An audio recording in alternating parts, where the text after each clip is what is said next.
Dan siap memuji nama Tuhan, saudara? Haleluya. Siap memuji Tuhan? Siap memuji Tuhan? Haleluya. Kita mau naikkan pujian. Kau 1, 2, 3. Kau 1 penuh kasih, 2 penuh hikmat, 3 penuh kuasa. Amin, saudara. Haleluya. Haleluya. Kita mau berikan tepuk tangan kita di hadapan Tuhan. Kita mau bersyukur. Haleluya.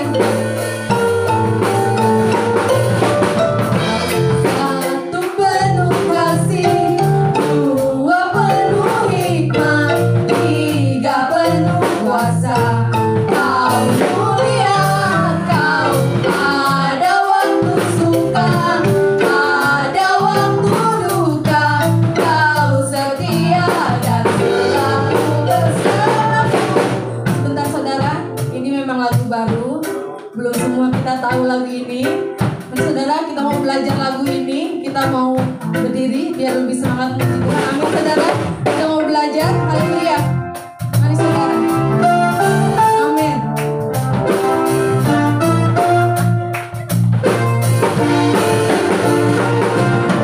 Kau 1 penuh kasih, 2 penuh hikmat, 3 penuh kuasa. Kau mulia, kau ada waktu suka, ada waktu duka. Kau setia dan selalu bersamaku. Kau membuatku tersenyum, membuatku tertawa, membuatku bahagia. Yesus, Kaulah sahabat, selalu hadir setiap saat. Hatiku bergembira bersamamu, Yesusku. Kanan kiri ke depan, mari semua bergoyang, menari bergembira, sukacitaku dalam Kristus. Amin, haleluya. Saudara, kita mau tepuk tangan. Kau 1 penuh kasih, 2 penuh hikmat, 3 penuh kuasa. Kau mulia, kau ada waktu suka, ada waktu duka. Kau setia dan selalu bersamaku. Kau membuatku tersenyum, membuatku tertawa, membuatku bahagia. Yesus, Kaulah sahabat, selalu hadir setiap saat. Hatiku bergembira bersamamu, Yesusku. Kanan kiri ke depan, mari semua bergoyang, menari bergembira, sukacitaku dalam Kristus. Amin, haleluya. Tuhan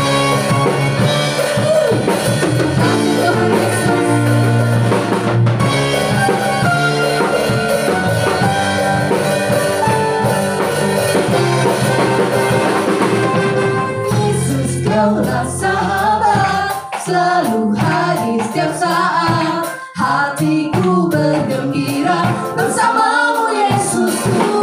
Kanan kiri ke depan, mari semua bergoyang, menari bergembira, sukacitaku dalam Yesus. Yesus, Kaulah sahabat, selalu hadir setiap saat. Hatiku bergembira bersamamu, Yesusku. Kanan kiri ke depan, mari semua bergoyang, menari bergembira, sukacitaku dalam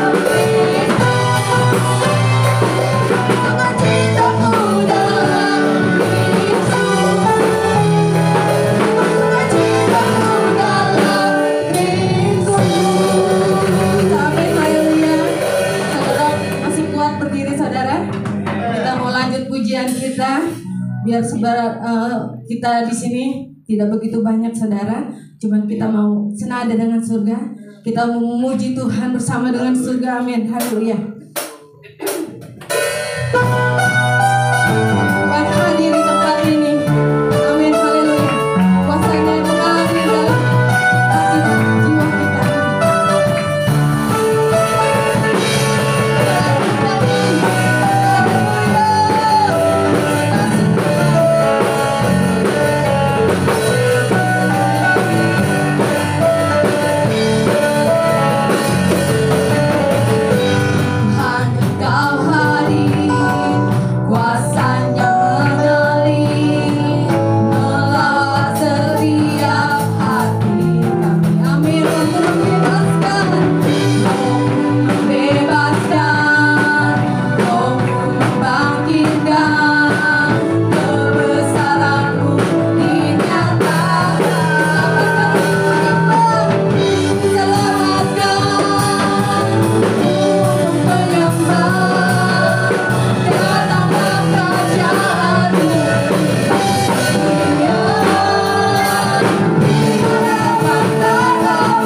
Kita akan siapkan persembahan kita.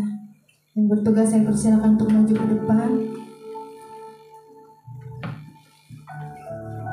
Haleluya, Yesus, terima kasih.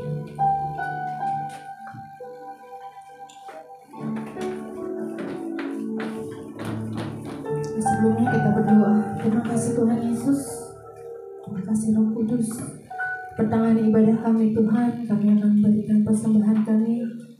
Mari kiranya Kau kuduskan, Kau layakkan Tuhan, supaya persembahan kami ini Tuhan boleh menjadi berkat Tuhan untuk pelayanan di tempat ini. kasih Tuhan, kami siap memberi hanya di dalam nama Yesus. Haleluya, puji Tuhan. Amin.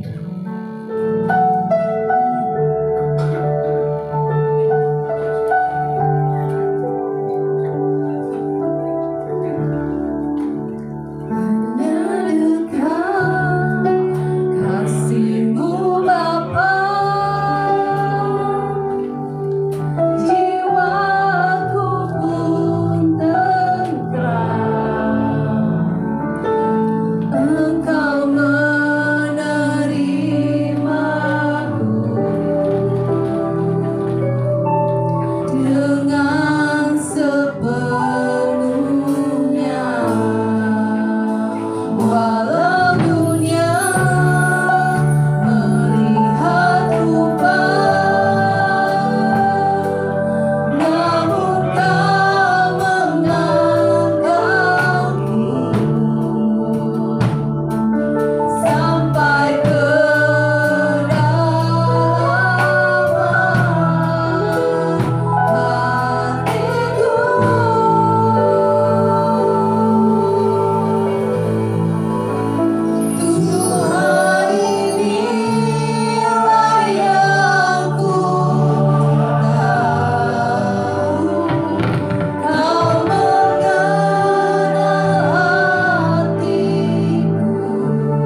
Tuhan supaya kehidupan memancar senantiasa.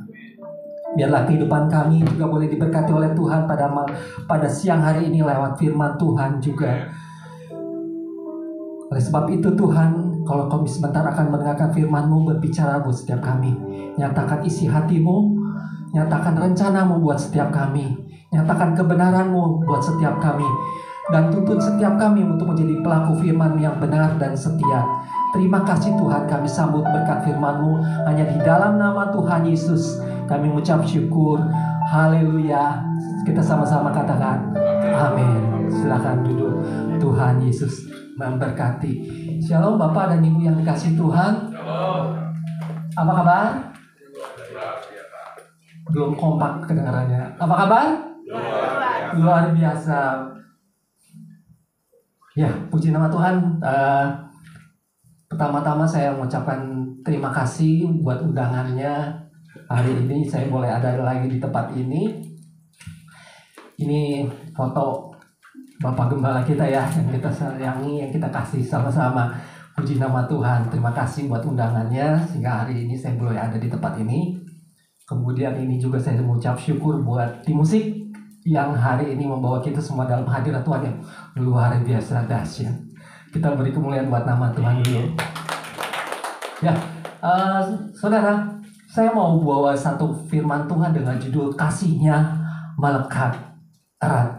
Kasihnya melekat erat. Saudara, tahun 2022 akhir itu Presiden kita menyatakan bahwa di tahun 2023 kemarin itu katanya adalah tahun gelap secara ekonomi. Tahun gelap, betul? Kita pernah dengar ya ramalan seperti itu. Dan tahun 2024 apa yang dikatakan oleh banyak orang? Saya pernah baca satu ramalan itu ramalan Jayabaya, nggak tahu di sini ada yang baca atau enggak. Memang nggak perlu diimani, jangan diimani, tapi Anda perlu tahu bahwa tahun 2023 dikatakan gelap secara ekonomi, tapi tahun 2024 adalah tahun gelap secara politik. Kenapa? Karena tahun 2024 kemarin, 2024 ini, beberapa minggu yang lalu kan kita sudah melaksanakan pilpres ya, pemilu. Katanya tahun 2024 ini adalah tahun gelapnya politik. Jadi politik itu sangat gelap, nggak ketahuan kayak apa. Dan presiden yang terpilih nanti itu nggak akan sampai kepada akhir daripada masa jabatannya. Itu kata Jayabaya ya, kita nggak perlu percaya. Tapi yang saya juga kita perlu perhatikan adalah banyak sekali ramalan-ramalan yang tidak baik di dunia di seputar kita, bahwa ekonomi itu akan melambat dan nggak membuat lebih baik daripada tahun 2023. Dan banyak orang katanya yang wajar itu jadi tidak wajar. Contohnya, korupsi menjadi sesuatu yang wajar. Orang laki berpakaian wanita dan sebaliknya wanita berpakaian laki itu akan menjadi sesuatu yang wajar. Itu kata ramalan ya Jayabaya. Wah, pokoknya ngeri. Dan yang lebih ngeri lagi, Perang Dunia Ketiga diramalkan tahun 2024 ini loh. Tapi saya mau kasih tahu sama saudara, itu semua perkataan manusia. Kita hidup dari firman Tuhan, betul? Tuhan memberikan kita kekuatan, Tuhan memberikan kita firman-Nya supaya kita diberikannya kekuatan. Karena kita tidak hidup bukan hanya dari roti saja, kata firman Tuhan, tapi setiap firman yang keluar dari mulut Allah, itu yang menghidupkan kita, yang membuat kita hidup.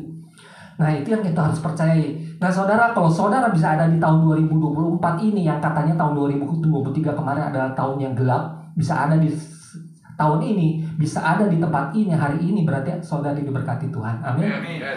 Karena apa? Karena kasihnya melekat erat. Ya, saudara, saya mau ajak kita baca satu firman Tuhan. Roma 8 ayat 38 sampai dengan ayat yang ke-39. Nah, Sebab aku yakin bahwa baik maut maupun hidup, baik malaikat-malaikat maupun pemerintah-pemerintah, baik yang ada sekarang maupun yang akan datang, atau kuasa-kuasa baik yang di atas maupun yang di bawah, ataupun sesuatu makhluk lain, tidak akan dapat memisahkan kita dari kasih Allah yang ada di dalam Kristus Yesus Tuhan kita. Perhatikan kalimat ini. Tidak akan dapat memisahkan kita dari kasihnya Allah. Ini kasihnya Allah. Kenapa? Karena melekat erat sekali. Kasihnya Allah itu sangat erat. Jadi nggak ada yang bisa memisahkan kita dari kasihnya Tuhan, kasihnya Allah, sehingga kita bisa ada di tahun 2024 ini, dan kita bisa melangkah terus sampai tahun berikutnya. Karena ada Tuhan. Nah, saudara, untuk menjelaskan bagaimana kasihnya Allah yang begitu erat di dalam kehidupan kita, kasihnya yang luar biasa, wow gitu ya, kasihnya yang begitu melekat erat, saya mau bawakan satu cerita di mana di awal abad ke-20 ada seorang penulis wanita dari Amerika Serikat namanya Margaret Wise Brown. Margaret Wise Brown, dia seorang penulis yang mengkhususkan nulis buku untuk anak-anak kecil gitu ya, usia pertumbuhan. Memang bukunya tulisannya sangat sederhana, memang buat anak-anak sih namanya juga ya, tapi mengajarkan begitu mendalam supaya anak-anak punya pengertian yang benar, pemahaman yang benar dan mendalam untuk apa yang dia ajarkan, yang dia jelaskan. Ada satu buku yang terbaik yang dia tulis, yaitu judulnya The Runaway Bunny. The Runaway Bunny kalau di dalam bahasa Indonesia adalah kelinci yang kabur gitu ya. Mungkin ada yang punya? Nggak ada ya. Buku ini bercerita tentang seekor kelinci kecil yang berniat kabur, tapi dicerita sama mamanya, sama induknya. Mah, pengen pergi dong gitu ya, dari rumah ini. Mereka punya rumah. Nah, mamanya tahu bahwa kelinci kecilnya mau kabur, mau pergi. Mamanya bilang, jangan, karena kamu ada kelinci kecilku. Kalau kamu kabur pasti aku tangkap. Nah, kalau kamu jadi ikan, kata mamanya, aku akan jadi nelayan untuk tangkap kamu. Aku jaring supaya dia nggak pergi jauh-jauh. Kalau kamu jadi anak manusia nih, kalau kamu jadi anak manusia, aku akan jadi ibunya manusia. Aku akan peluk kamu rata, nggak akan dibiarin pergi jauh-jauh. Aku begitu mengasihi kamu. Oh, kata si anak kelinci itu, kalau gitu aku lebih baik jadi anak kelinci yang kecil aja, kelinci ibu aja deh. Nah, gitu dong kata si ibu. Ya, makan deh wortel kamu. Sederhana ya ceritanya. Tapi dari cerita yang sederhana ini, saudara, kita bisa tarik kesimpulan kalau si anak kecil, si kelinci kecil ini tinggal bersama dengan ibunya, itu yang namanya pemeliharaan, pertolongan, perlindungan, penyertaan, berkat-berkat itu ada buat kelinci kecil. Tapi sebaliknya, kalau kelinci kecil itu pergi jauh, kabur gitu ya, yang namanya penyertaan, pemeliharaan, perlindungan itu tidak akan ada, saudara. Setuju? Nah, ada satu ayat yang bagus sekali, sama dengan kita, menjelaskan bagaimana kalau kita mau ada perlindungan Tuhan, penyertaan Tuhan, pemeliharaan Tuhan, berkat-berkat Tuhan ada di dalam kehidupan kita, kita harus melekat di dalam Tuhan. Yohanes 15 ayat 4 sampai dengan ayatnya yang kelima. Demikian firman Tuhan, tinggallah di dalam aku dan aku di dalam kamu, sama seperti ranting tidak dapat berbuah dari dirinya sendiri. Kalau ia tidak tinggal pada pokok anggur, demikian juga kamu tidak berbuah jikalau kamu tidak tinggal di dalam aku. Akulah pokok anggur dan kamulah ranting-rantingnya. Barang siapa tinggal di dalam aku dan aku di dalam dia, ia berbuah banyak. Sebab di luar aku kamu tidak dapat berbuat apa-apa. Saudara, ada istilah bahasa Inggrisnya adalah involvement dengan komitmen, sama-sama men gitu ya. Apa sih perbedaannya? Involvement itu berbicara tentang keterlibatan, persangkutan, kekusutan.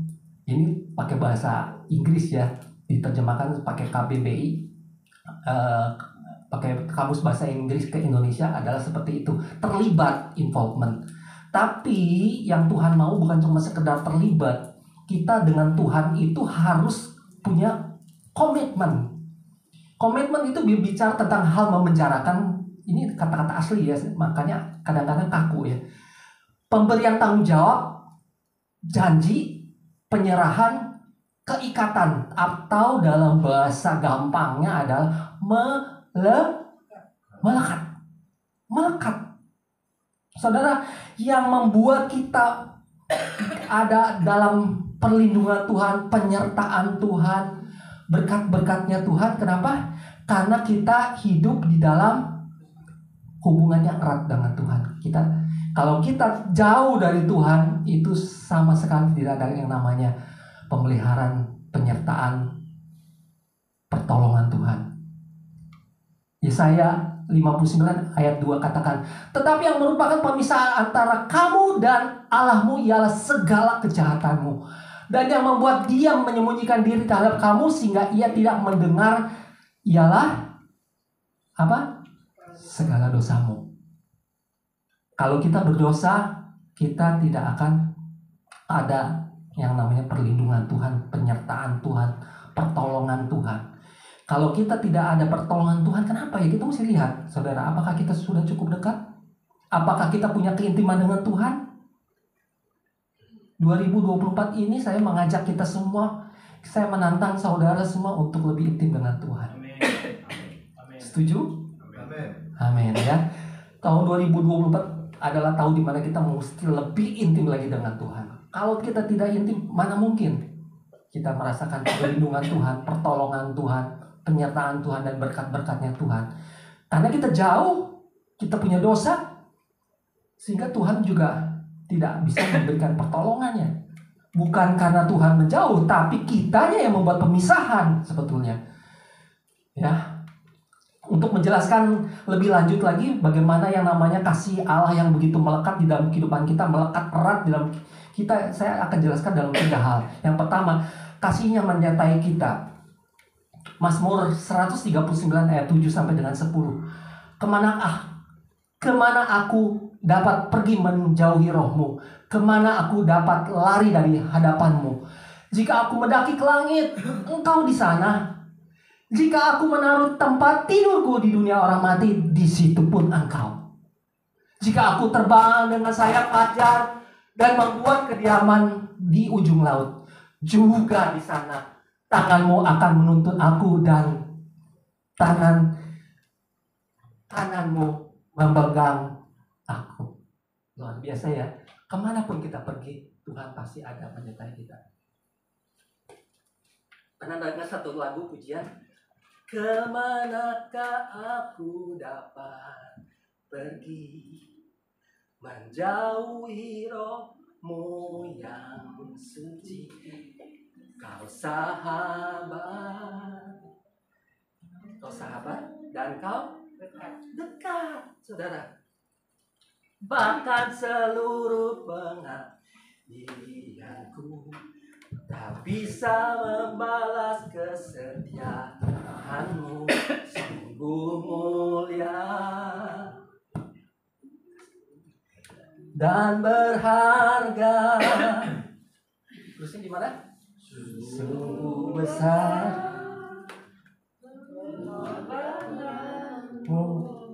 Iya, luar biasa ya jemaat GBI Kristus Sejati. Kita nyanyi, nanti kita nyanyikan ya terakhir.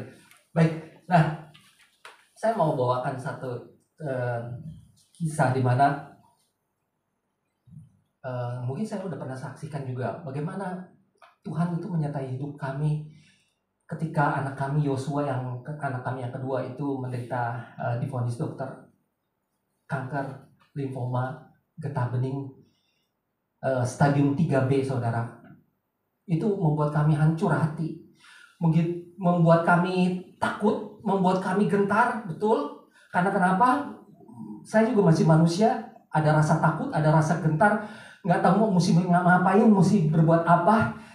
Di saat saya takut, saya gentar, saya gelisah, itu ada kekuatan Tuhan, ada Roh Kudus berbicara di dalam hati saya. Dia katakan begini, seberat apapun penyakit kita, asalkan ada Tuhan Yesus, kamu gak usah takut.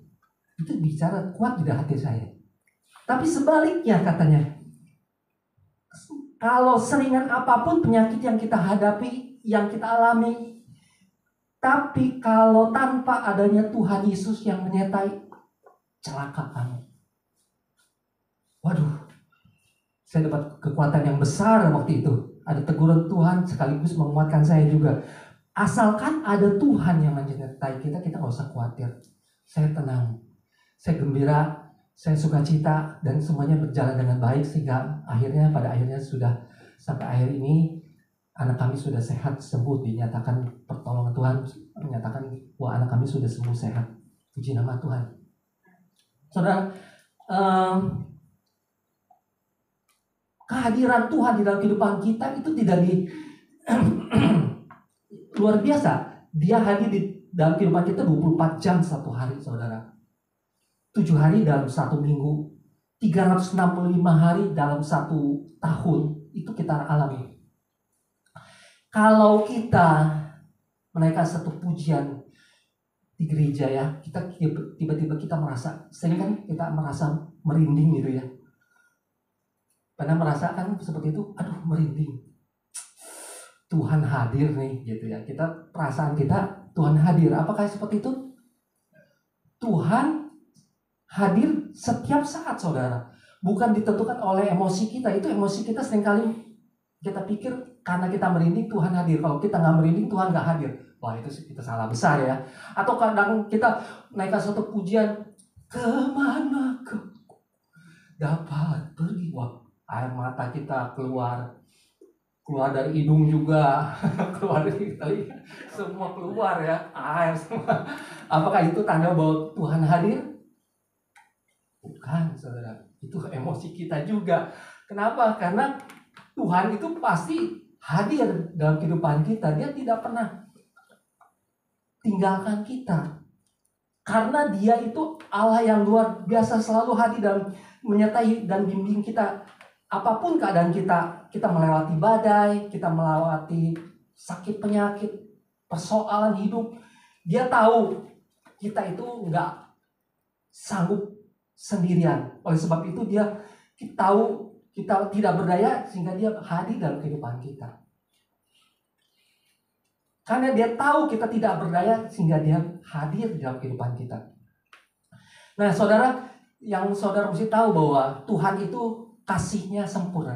Siapa yang percaya bahwa Tuhan itu kasih-Nya sempurna? Amin. Kasih-Nya luar biasa, sempurna. Nah, yang saya mau kasih tahu sama saudara, persoalan kita, sakit penyakit kita, apapun yang kita hadapi saat ini, hari ini, itu tidak ada yang sempurna, saudara.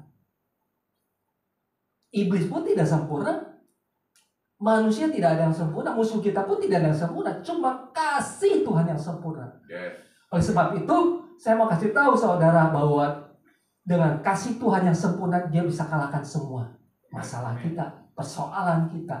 Apapun yang kita hadapi, pasti Dia bisa kalahkan. Karena Dia adalah Allah yang sempurna. Ya. Yang kedua, itu yang satu, kasih-Nya menyertai kita. Yang kedua adalah kasih-Nya memihak pada kita. Kasih-Nya memihak kepada kita. Kita mundur beberapa ayat, Roma 8 ayat 31 dengan 32. Sebab itu, apakah yang akan kita katakan tentang semuanya itu? Jika Allah di pihak kita, siapakah yang akan melawan kita? Tetapi tetapi yang menyerahkannya bagi kita semua, bagaimanakah mungkin Ia tidak mengaruniakan segala sesuatu kepada kita bersama-sama dengan Dia? Ya. Kalimat yang penting yang saudara mesti pelajari di sini adalah jika Allah di pihak kita. Jika Allah di pihak kita. Saudara kalau baca kitab Roma 8 itu, berkat-berkat Tuhan itu Dia curahkan buat kita semua. ada pimpinan Roh Kudus, ada kita diangkat menjadi anak-anak Allah, kita menjadi ahli waris kerajaan sorga, dan banyak sekali janji-janji Tuhan di dalam Roma 8. Itu semua janji-janjinya itu dirangkum di dalam satu kalimat yang luar biasa, yang mengatakan jika Allah di pihak kita. Itu janjinya Tuhan itu ditulis dalam satu kalimat, jika Allah di pihak kita. Yang luar biasanya lagi, di dalam terjemahan King James itu dikatakan if God be for us. Kalau Allah ada untuk kita. Kalau Allah ada untuk kita, jauh lebih dahsyat lagi. Kalau Allah ada untuk kita, jadi kalau Allah itu berpihak sama kita, kalau Allah itu ada untuk kita, kalau Allah itu bisa kita miliki, apa sih yang bisa mengalahkan kita? Penyakit kita, masalah kita, adakah itu? Masalah pasti ada, iblis pasti ada, tapi mereka semua tidak ada yang bisa mengalahkan Allah kita. Karena Allah ada di pihak kita, Allah akan membela kita. Itu yang dikatakan. Saudara, apa yang menjadi bukti bahwa Allah adalah untuk kita? Roma 8 ayat 32 bagian A. Ia yang tidak menyayangkan anaknya sendiri, tetapi yang menyerahkannya bagi kita. Ia yang tidak menyayangkan anaknya sendiri, tetapi yang menyerahkannya bagi kita. Dia serahkan buat kita. Pertanyaan saya begini, saudara tahu nggak kalau Allah itu, kira-kira tahu nggak kalau anaknya diutus ke dunia ini bakalan menderita sengsara, akan menderita banyak penganiayaan? Tahu pasti ya. Tapi kenapa dia berikan juga anaknya? Karena dia mengasihi kita. Jawabannya itu, saudara. Nah, kalau dia aja tahu memberikan yang terbaik buat kita, apalagi cuma sekedar pemeliharaan, pertolongan, penyertaannya, berkat-berkatnya pasti dia akan berikan juga buat kita. Yang lebih besar aja anaknya dia kasih, yang begitu luar biasa. Anak satu-satunya dia kasih buat kita, apalagi cuma berkat-berkat yang lain.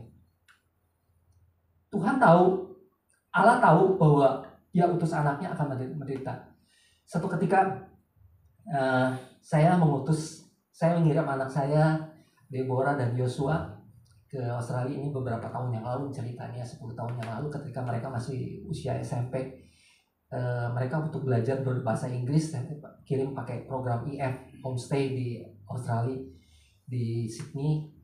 Dan saya tahu bahwa mereka dipaksakan untuk berbahasa Inggris, sehingga mereka ditaruh di satu keluarga bule. Mereka harus bicara bahasa Inggris tentunya, karena bahasa Indonesia bule nggak bisa ya. Tapi mereka ditaruh di keluarga-keluarga bule itu, supaya mereka dipaksakan untuk berbahasa Inggris. Nah, itu yang terjadi ketika kami taruh anak-anak kami di sana untuk dipercayakan selama 2 minggu di Australia. Nah, saudara, yang saya mau ceritakan, ketika mereka ada di sana, anak-anak saya, dalam satu keluarga ada anak-anak Indonesianya 3 orang, anak saya 1, 2 lagi perempuan, anak perempuan juga ya.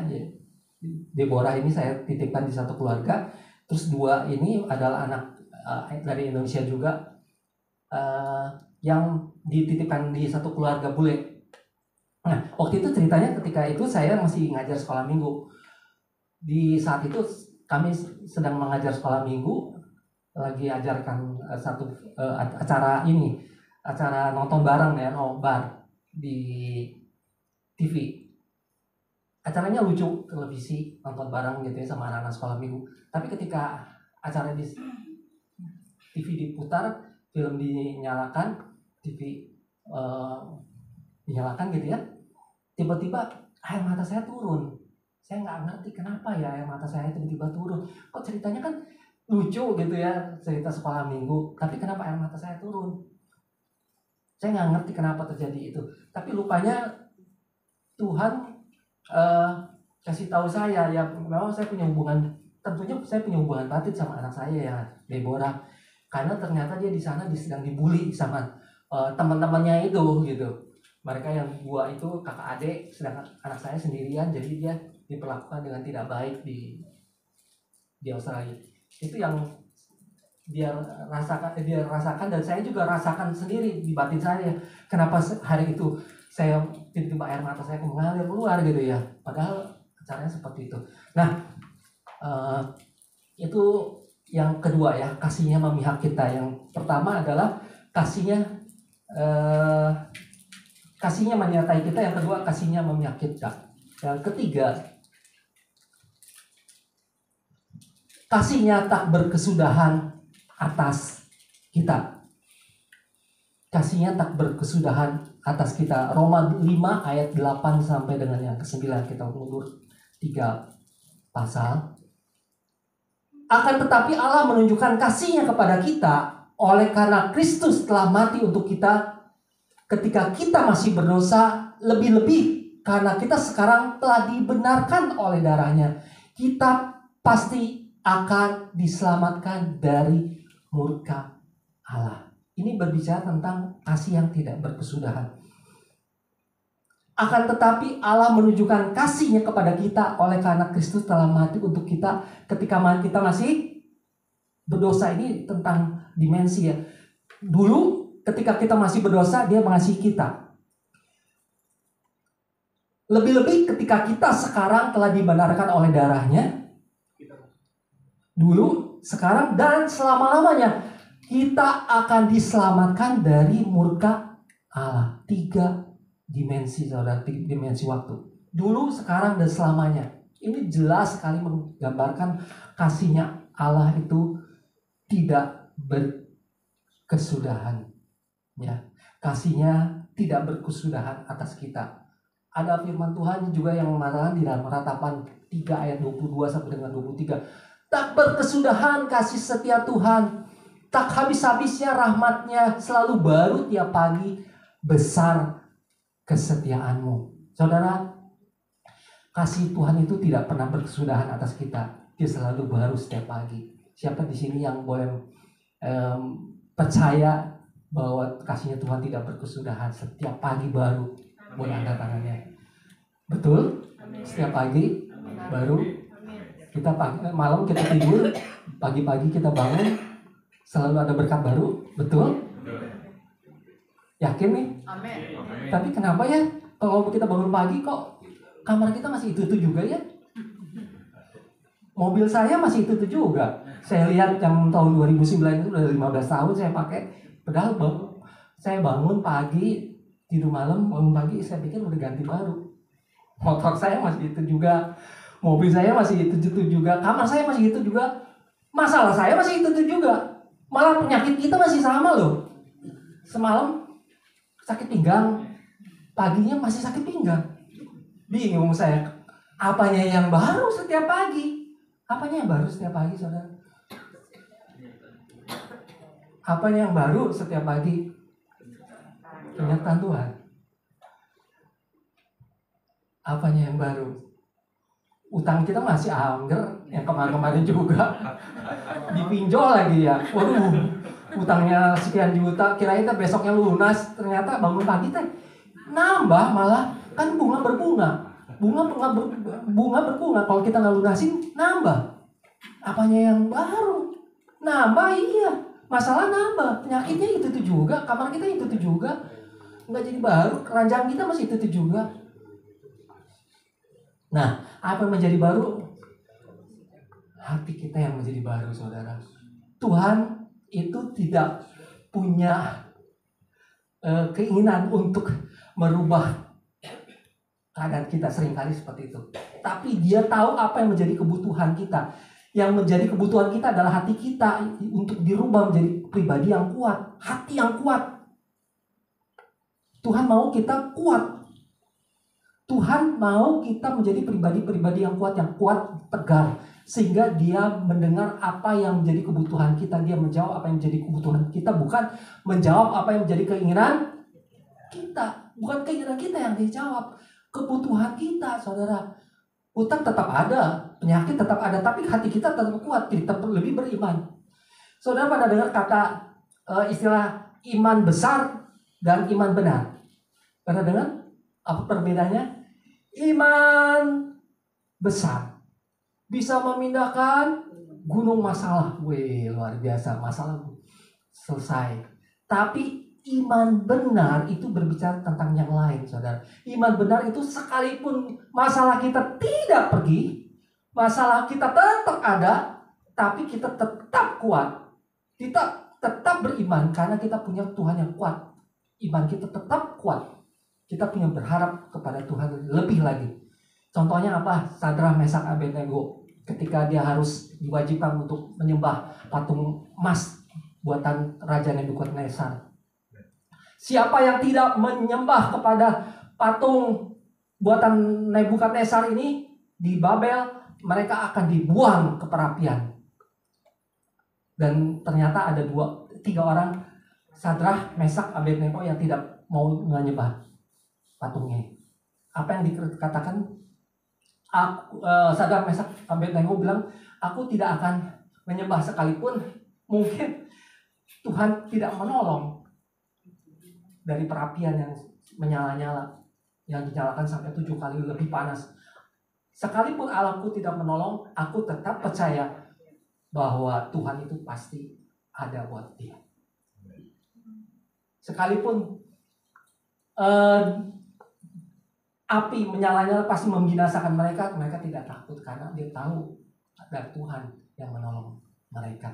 Saudara, untuk mengakhiri firman Tuhan pada siang hari ini, saya mau membawakan satu kesaksian yang menggambarkan bagaimana yang namanya pertolongan Tuhan, perlindungan Tuhan itu nyata di dalam kehidupan kita. Asalkan kita tinggal tetap di dalam perlindungan Tuhan. Asalkan kita tinggal di dalam Tuhan. Mau dengar tentunya? Ya, saya kalau dengar, saya mau saksikan satu kesaksian itu yang tadinya pada ngantuk gitu ya, wajahnya udah ngantuk, lesu gitu ya. Aduh, Pak Haryanto kalau ngobrol kayak kalau ngajar itu lama banget, itu ngomong tuh nggak ada berhenti-berhentinya. Tapi kalau giliran saya bilang ada kesaksian, langsung matanya cengar lagi ya. Langsung tegak lagi mau denger nih. Seru nih ceritanya gitu ya. Nah, ini gini saudara, ceritanya ketika itu saya masih guru sekolah minggu. Waktu itu saya masih ngajar di sekolah minggu beberapa tahun yang lalu. Itu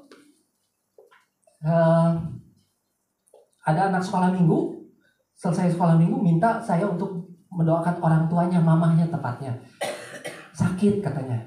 Tolong dikejar, tolong didoakan. Ada di mana? Ada di Tempuran, Lamaran, Karawang sini. Tapi karena itu hari Minggu, selesai sekolah Minggu, Bapak Gembala kami tidak ada. Dia adanya di hari Rabu biasanya. Sedangkan hari Minggu nggak ada siapa-siapa, yang paling dituakan gitu, bukan dihormati ya, dituakan, ya diseniorkan gitu ya. Ya saya gitu. Siapa lagi yang lain masih muda-muda ya. Ya udahlah, saya yang ngambil keputusan untuk pergi. Ayo kita pergi rame-rame ke Lamaran. Kita pakai 2 mobil, saya pakai mobil. Kemudian saya ajak lagi tim lain. Ada yang bawa gitar, ada yang guru-guru sekolah minggu, ada 3-4 orang lagi gitu bawa ke rumah, ke Lamaran. Sampai di sana kami sampai di sana, saya lihat ada seorang ibu gitu ya, bawa gendong anaknya yang warnanya kuning, sakit rupanya anaknya ini. Yang saya tanyakan, ibu yang mau didoakan siapa? Ibu ini. Oh, ibu sakit apa? Ibu ini ternyata kerasukan, suka kerasukan katanya. Kalau sore itu bisa 2-3 kali dalam satu hari bisa marah gitu. Itu kalau dia marah itu giginya itu gigit bibirnya itu berdarah-darah. Bibir atas, bibir bawah gitu. Sampai luka-luka. Dan yang lebih mengerikan kalau dia lagi kerasukan kan, itu bayi yang dia gendong baru lahir, itu bayi newborn itu bisa jatuh, itu ngeri kan, bisa mati kan. Itu yang kami layani. ibu ini. Tapi saya tanya, ibu, bapak kemana? Bapak lagi ibadah dulu di gereja lain. Oh gitu ya. Kita tunggu aja ya. Iya deh, kita tunggu. Kita duduk-duduk di lantai aja dulu, muter ngelilingin. Kita sambil nunggu, kita ngobrol-ngobrol dulu ya. Ya bu, saya lihat di di depan pintu rumahnya, di atas pintu ada kantong gitu. Ada kantong, ada isinya beras, ada segala macam lah isinya. Saya tanya, bu, itu apa sih bu? Jimat ya. Apa sih itu? Itulah katanya jimat. Ini katanya bawaan dari leluhur, karena kami kan orang Sumatera katanya. Jadi kalau dari orang Sumatera itu kalau pergi merantau ke Pulau Jawa, mereka titipkan orang tua kita, ini titipin ini supaya selamat anak cucu kita nih. Itu katanya orang Sumatera seperti itu. Saya nggak menyudutkan orang Sumatera ya. Siapa di sini yang orang Sumatera? Boleh angkat tangannya. Orang Sumatera ya. Saya nggak menyudutkan orang Sumatera. Tapi kenyataan seperti itu. Karena saya sendiri orang Sumatera loh. Saya kelahiran Aceh. Orang tua saya, ibu saya kelahiran dari Bengkulu, keluarganya Bengkulu semua. Nah, saudara, sambil ngobrol-ngobrol, akhirnya saya belajar mengerti, bu, nanti kalau kita ibadah ini, kita bisonan, kita pujian, penyembahan, kita naikkan pujian, kita berdoa, itu nanti kita bakar ya bu ya, kita turunkan, kita bakar, kita buang. Ya, nah itu yang terjadi ketika kami melayani dia. Bapaknya datang, kemudian mulailah kita naikkan pujian seperti biasa. Zaman dulu kan pujian yang paling kita suka adalah ada kuasa dalam darahnya, darah Allah, kan seperti itu. Nah, si ibu ini singkat kata setelah pujian saya tupangin tangan, bu, mau berdoa ya sama saya. Ibu udah pernah berdoa untuk menerima Yesus sebagai Tuhan dan Juru Selamat pribadi? Belum pernah. Oke, saat ini ibu mau ya berdoa sama saya untuk berdoa untuk terima Tuhan Yesus sebagai Tuhan dan Juru Selamat pribadi? Ya, mau. Ikuti saya berdoa ya bu ya. Saya menerima Yesus sebagai, dia ngucapin, aku menerima susah banget dia mau ucapin Yesus. Itu kata-kata yang sangat susah dia ucapin. Padahal cuma ngikutin saya, tapi itu kalimat yang sangat susah. Saya lihat, wah, si ibu tiba-tiba matanya yang tadinya biasa-biasa aja lagi gendong bayi, tiba-tiba matanya melotot gitu. Waduh, ini mah lagi kesurupan nih. Ini nih, kelihatan gitu roh jahatnya keluar. Saya tumpangin tangan lagi. Saya ambil minyak, tumpangin tangan. Dalam nama Tuhan Yesus, keluar. Dalam nama Tuhan Yesus, keluar. Roh jahat keluar. Dan tiba-tiba dia, aku menerima Yesus sebagai Tuhan dan Juru Selamat pribadi. Lancar kali ngucapin kata Yesus aja susah. Akhirnya bisa Yesus sebagai Tuhan dan Juru Selamat pribadi. Saya lihat matanya mulai yang tadinya matanya melotot, tiba-tiba matanya redup, tenang. Saya tahu roh jahatnya sudah keluar. Waduh, puji Tuhan, haleluya.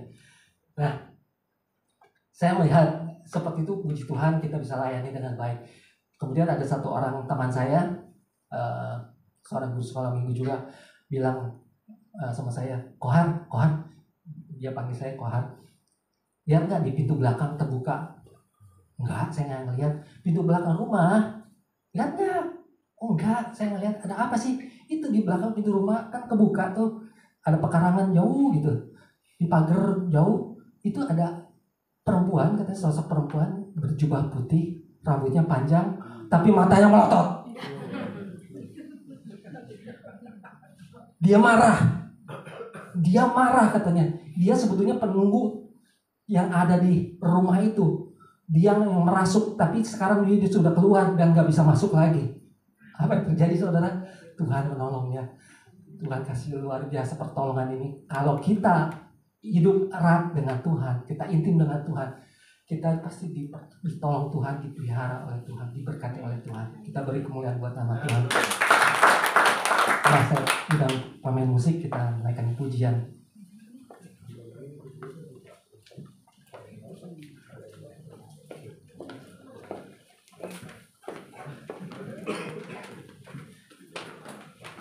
Kita bangkit berdiri saudara.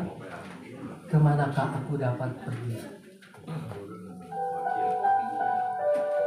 Mohon izin juga saudara, saya mungkin nggak sampai selesai ikuti ibadah kita pada hari ini karena saya ada undangan lagi full di Bandung. Teman-teman itu saya panggil saya untuk ke sana juga. Terima kasih sebelumnya.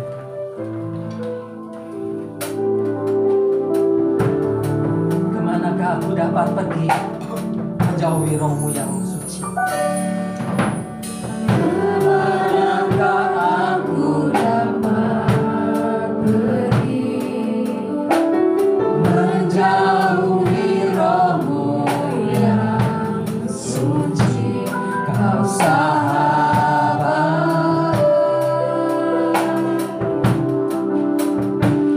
dan kau dekat.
sungguh tidak terselami apa yang menjadi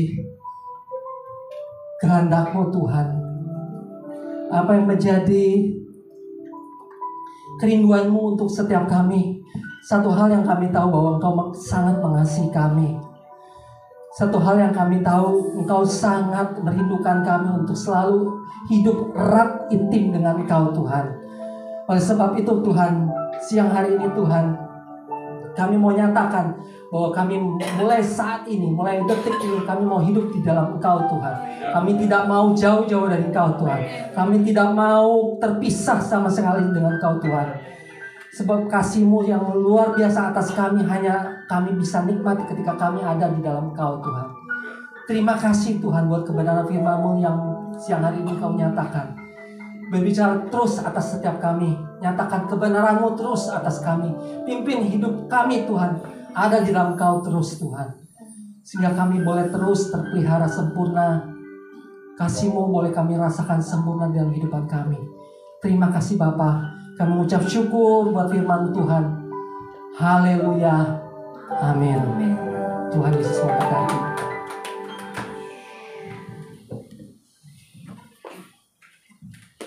Puji Tuhan, firman yang sangat memberkati. Terima kasih kepada Pak Haryanto dan keluarga yang sudah memberikan berkat firman Tuhan kepada jemaat Tuhan di tempat ini. Tuhan Yesus memberkati. Selanjutnya saudara, kita akan mendengarkan pengumuman. Yang bertugas saya persilakan untuk maju ke depan.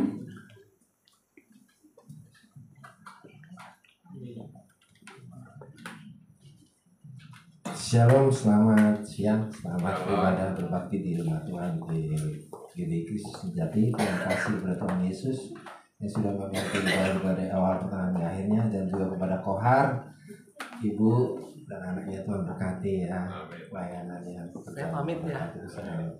Terima kasih Pak.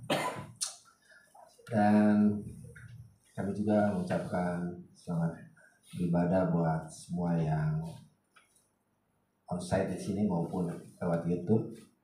Tuhan memberkati kita sekalian. Pengumuman minggu ini KUL tanggal 1 Maret bisa diadakan di Perumnas. Nanti akan dijelaskan lagi lewat grup WhatsApp. Dan setelah ibadah siang hari ini, kita akan lanjutkan dengan pendalaman Alkitab. Berakar, bertumbuh, dan berbuah. Mari kita sebagai jemaat Tuhan, kita mau jadi murid Tuhan. Seperti firman Tuhan tadi katakan, kita lebih semakin intim dengan Tuhan. Amin. Dan juga untuk pengumuman lainnya akan ditambahkan lewat grup WhatsApp. Pengumuman siang ini sekian. Terima kasih. Tuhan memberkati. Puji Tuhan, kita akan mengakhiri ibadah kita. Saudara sedang jemaat Tuhan, kita bangkit berdiri. Oh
kita, angkat kedua tangan kita, terimalah dengan iman. Berkat daripada Allah Bapa dan Putra dan Roh Kudus, yaitu di dalam kasih karunia Tuhan Yesus Kristus, yang akan terus menyertai dan memelihara saudara, mulai hari ini sampai Tuhan datang yang kali kedua. Yang percaya katakan amin. Selamat hari